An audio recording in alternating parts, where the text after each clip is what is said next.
Tonight, we have a CBS News investigation into the use of electric shock to change harmful behaviors in children and adults with development disabilities, including autism. The method has been used for more than 20 years, and each case is approved by a state judge. But recently, the United Nations likened the method to torture, and now the FDA is considering a ban. The shock method is used in only one school, the private Judge Rotenberg Center near Boston.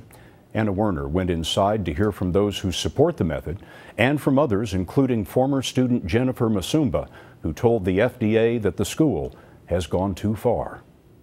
How many times a day do you think you were shocked? In the beginning, I was shocked every day. Jennifer Masumba has autism. For 7 years, she lived here at the Judge Rotenberg Center in Massachusetts, where she wore a backpack like this one, sometimes 24 hours a day. Inside is a device attached to electrodes that deliver a shock whenever a staffer presses a button on a remote carried on their belt. The center claims it stops bad or aggressive behavior. I felt like I was being punished for being born. That's what it feels like. Because I was disabled, I was being punished. Part of Masumba's treatment plan was for staffers to draw up a list of prohibited behaviors, ranging from headbanging to hand movements, for which she could be shocked. I would get like 5 or 10 shocks for just doing one thing. What was that like? That was like being under the ground in hell. The center's use of electric shock came under scrutiny in 2012 after this videotape was presented in a court case. It showed 17-year-old Andre McCollins, seen here in the upper right-hand corner, tied to a restraint board by his arms and legs, then shocked 31 times.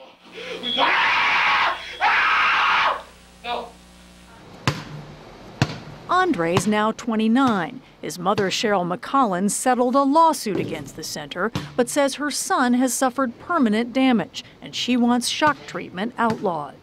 It doesn't work.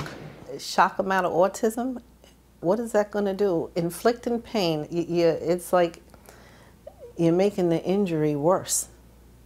The center says it no longer uses the restraint board in combination with shocks, but they insist a program of electric shocks they compare to a bee sting, works better than medication to stop people with severe disabilities from injuring themselves or others. They point to residents such as 20-year-old Joshua Wood, who has severe autism. His parents are Sharon and Roger Wood. He would just go into severe rages that he could not control. He would grab his head and cry, and so my daughter, ourselves, we would lock ourselves in the bedroom and just hope that Josh wouldn't hurt himself.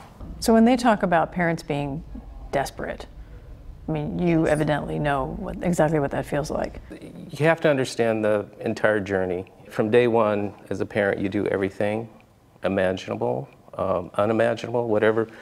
I mean, sometimes you grasp at straws. Has he told you what it's like? He's nonverbal. Have a hug? Give me a hug. Give me a high five there, buddy. All right.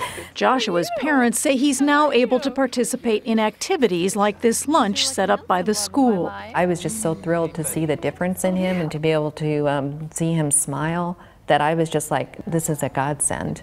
As he ate, a staffer with a remote control for the shock device stood nearby. Have you seen him get shocked? No. Neither of you? No, we've seen him like right after, and he's been totally fine, like when we've come to visit the school or come to pick him up. Jennifer Masumba says parents don't see everything that happens at the center. She says shocks were often given at random, and she says her own mother did not know she went through experiences similar to that seen on the video of Andre McCollins before she left in 2009. That hurt, that hurt, that hurt. Can you describe it for me? It's so scary. I would ask God to make my heart stop because I didn't want to live when that was happening to me. I just wanted to die and make it stop.